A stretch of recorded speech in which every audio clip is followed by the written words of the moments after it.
já tive que lidar com alguns casos assim, e inclusive já lidei com pessoas bem próximas que cometeram suicídio. Então, um dos meus melhores amigos acabou, em determinado momento de sua vida, se jogando de um prédio e acabou tirando assim a sua vida. Então foi um tempo muito triste, uma luta muito grande. Então, quando nós nos deparamos com alguém que vem até nós para abrir o seu coração, para falar a respeito do suicídio, nós podemos pensar em alguns aspectos. O primeiro aspecto é se essa pessoa não está utilizando a questão do suicídio para se vitimizar e para conseguir aquilo que ela deseja. E nós sabemos que, infelizmente, há muita sagacidade nas pessoas por conta da sua natureza pecaminosa. As pessoas fazem basicamente todo e qualquer negócio para conseguir apoiadores, e às vezes falar de suicídio é apenas uma forma de angariar adeptos para si, para o seu problema, para não permitir que o seu problema seja tratado, ou coisas desse tipo. Não é fácil identificar, mas é preciso, de maneira lenta, com algumas conversas, e notando se a pessoa de fato ela está abalada, se tem motivos sólidos para que aquilo aconteça ou não, o que está acontecendo, porque, como eu disse, pode ser apenas um artifício para conseguir algo do marido, algo da esposa. Então, o marido, por exemplo, que trai a sua esposa, já aconteceu alguns casos, né? Já me deparei algumas vezes com isso. O marido trai a sua esposa e ele, então, acaba usando o artifício do suicídio para que a esposa não se divorcie, né? Então, se você acabar comigo, então eu vou me suicidar e coisas desse tipo. E no final das contas ele não está querendo se suicidar, ele está usando apenas como barganha, como moeda de troca. Então isso pode acontecer, são pseudos desejos suicidas. E não é de fato honesto, não tem de fato verdade nisso, mas não é tão simples de identificar. Então todas as vezes que a gente se deparar com um suicídio, a gente deve levar em consideração essa possibilidade. Não significa que é, mas a gente deve levar em consideração. Deixa eu perceber a vida dessa pessoa, deixa eu notar o que essa pessoa está me dizendo com calma, se ela está se vitimizando, o que ela está querendo, onde ela está querendo chegar. São alguns aspectos. Mas nós vamos nos deparar com casos bem reais, com casos concretos de pessoas abaladas realmente. E alguém pode chegar para nós com desejo suicida por N motivos, pessoal.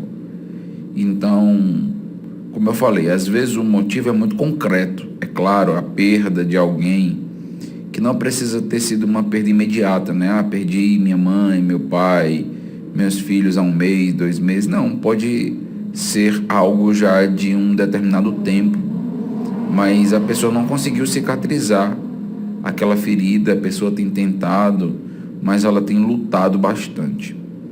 Um dos aspectos que eu normalmente noto é que o suicídio ele é mais silencioso do que alarmista. Então, normalmente, quem pensa em suicídio verdadeiramente não procura, não vai se aconselhar.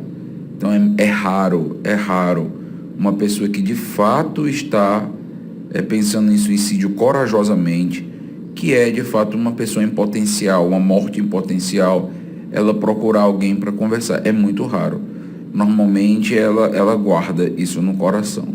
E aqui vai do seu ministério mesmo, né? De você não se preocupar apenas em, no púlpito, dar informações para as pessoas, mas olhar nos olhos, conhecer as suas ovelhas, tentar cuidar delas, tentar perceber as mais caladas, aquelas que não expressam muitos sentimentos e coisas desse tipo. Mas algumas vão lhe procurar. Como eu disse, muito raro, mas vão lhe procurar. E destas que te procurarem, você vai precisar devagarinho trabalhar com elas, primeiramente mostrando para elas a importância e o valor da vida, de que o problema ou aquilo que ela está passando não é maior do que o telos, ou a finalidade, a missão de vida que Deus deu para ela.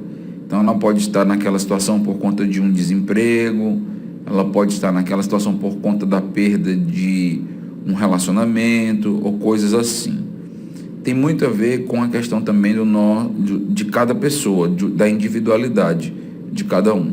Tem pessoas mais sensíveis, tem pessoas menos sensíveis, tem pessoas que se abalam muito mais, tem pessoas que se abalam muito menos.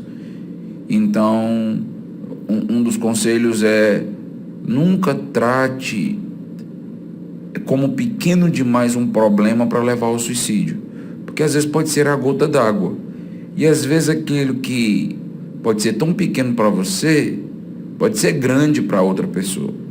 Então, é sempre levar em consideração, tratar com o devido peso e respeito a tudo aquilo que você ouvir, mas mantendo sempre a calma, conversando com a pessoa. Eu aconselho normalmente, dependendo da idade das pessoas, né? Se você está conversando com jovens, se você trabalha com jovens, e você escuta algo do tipo, né, do suicídio, você começa a olhar, rapaz, essa pessoa, ela de fato está sofrendo, né? Então parece realmente ser uma angústia, não parece ser simplesmente uma tentativa de me convencer ou de ganhar adeptos ou coisas assim. Então seria importante você conversar com a família, né? E primeiro pedir a liberdade da pessoa para conversar com a família. Dificilmente ela vai te dar essa liberdade, dificilmente. Mas é preciso você conversar com ela e tentar convencê-la de que ela está precisando de ajuda, de que você só quer ajudar e de que você vai precisar contar com outras pessoas para fortalecê-la, para ajudá-la. Talvez ela possa ver isso como uma traição e dizer: eu não deveria ter contado, eu não deveria ter falado nada, coisa do tipo. Um detalhe que a gente precisa observar é se as pessoas que a gente vai contar, se os familiares dela são sábios. Porque senão eles vão piorar a situação. E, infelizmente, a gente lida com pessoas que são sábias, que ao ouvir isso, essas pessoas vão levar a sério, vão pensar, vão refletir, não vão tratar a pessoa como coitadinho, dentro daquele conceito do vitimismo, do coitadismo, mas vão atentar mais, vão prestar mais atenção no que está acontecendo, vão realmente somar. Tem outras que podem usar isso para tripudiar, tem outras que podem usar essa informação para prejudicar, para causar mais dano ainda. Se for o caso, então você não deve contar. É uma posição muito delicada, uma posição muito sensível. Eu diria que o acompanhamento de alguém assim precisa ser um acompanhamento, pelo menos nesses momentos mais tensos da vida dela, precisa ser um acompanhamento mais intenso. Você precisa estar fazendo visitas mais constantes, conversa, chamando a pessoa para conversar. Talvez fosse bom um encontro, um encontro por semana. E mesmo quando a pessoa estiver melhor, e você notar que ela está melhor, talvez ainda seja bom continuar um pouquinho com o discipulado, fortalecendo as bases. Então, porque ela pode estar melhorando ou pode ser simplesmente fachada, aparência, né? E não ser uma melhora genuína de fato. A questão não vai ser simples, mas textos que você pode usar na Bíblia, basicamente, textos como aquele de Paulo em Filipenses, quando Paulo vai falar sobre a morte, e Paulo vai falar sobre a vida e a morte, né? E ele vai dizer que viver é Cristo, né? Então, morrer é lucro, mas viver é Cristo, e de que ele ali acaba não sabendo o que deveria escolher, porque o coração dele desejaria logo estar com Cristo, mas lembrando para as pessoas que a gente não pode ter uma visão tão egoísta, né? Que a gente está aqui para abençoar os outros, para fazer a diferença na vida dos outros. Agora, logicamente, melhor dizendo, que se essa pessoa ela não está conseguindo forças nem para ela mesma, dificilmente ela vai conseguir enxergar sua missão em abençoar os outros, em ajudar os outros, mas é de fato um apontamento, é o que Paulo diz, né, sobre essa questão da morte. Então Paulo diz, olha, o que me mantém basicamente é isso. E ter cuidado com perguntas do tipo, né, perguntas que parecem ser tão inocentes e ingênuas. Pastor, se eu morrer, eu vou para o inferno? Então sempre preste atenção, porque às vezes é por via indireta que a pessoa está pensando em suicídio ou coisa desse tipo. Ou então ela pode dizer essas perguntas para chamar a atenção também. Aquilo que eu disse, tem que ter muito cuidado com o que está acontecendo. É olhar, é perceber, é ver quem está muito calado, quem fala muito, quem fala pouco, o que está acontecendo. É ter cuidado nesses aspectos aí, né? E eu diria que uma pessoa que está querendo se informar mais sobre esse assunto pode estar precisando de ajuda. Ela pode ser um meio dela pedir socorro. Então talvez você procurar o gabinete pastoral, conversar.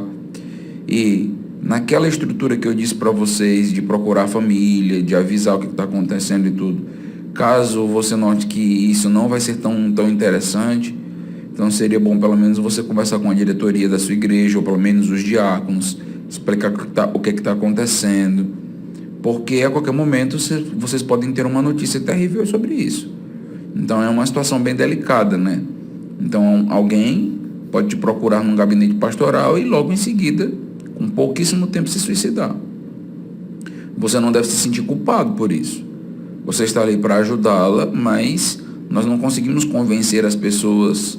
Elas fazem aquilo que elas querem. Nós tentamos ajudá-las, mas nem sempre isso é possível. Então não devemos carregar esse peso.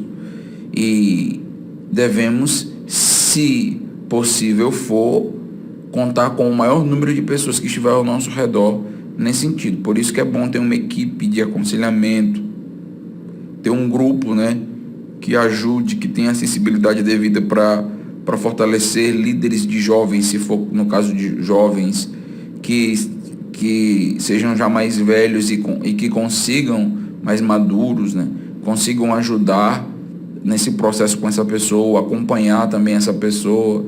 E se for adulto, então é preciso fazer visitas constantes, conversar, ler a Bíblia, até você perceber de fato a melhora.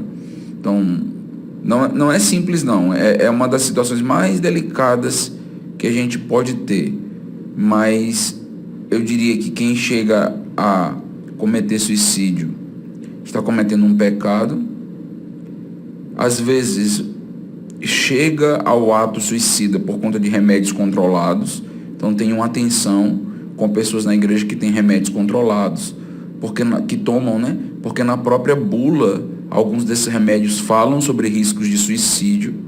Esse meu amigo, por exemplo, basicamente ele estava tomando remédios controlados fortíssimos, foi praticamente o que levou ao suicídio. Então tenha cuidado com remédios psiquiátricos, preste atenção no que está acontecendo, veja, se informe. Então seja uma das primeiras perguntas: você está tomando algum remédio controlado, alguma coisa desse tipo, já foi em psiquiatra?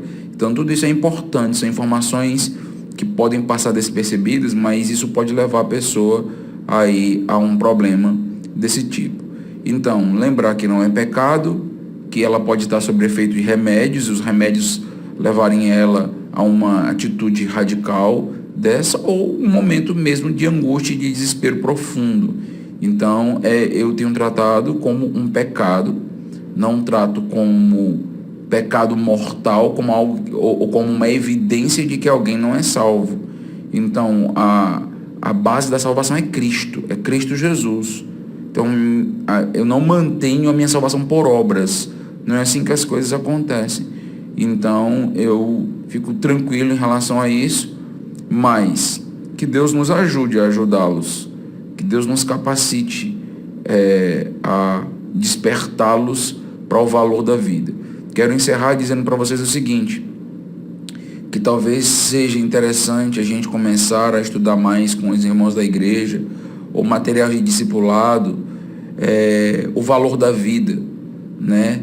Então, Simplesmente Crente, né? Um livro muito interessante do Michael Horton, livros que tem saído aí pela Monergismo sobre como usufruir a vida, como aproveitar a vida, né? E morrer de tanto viver e coisas assim, né?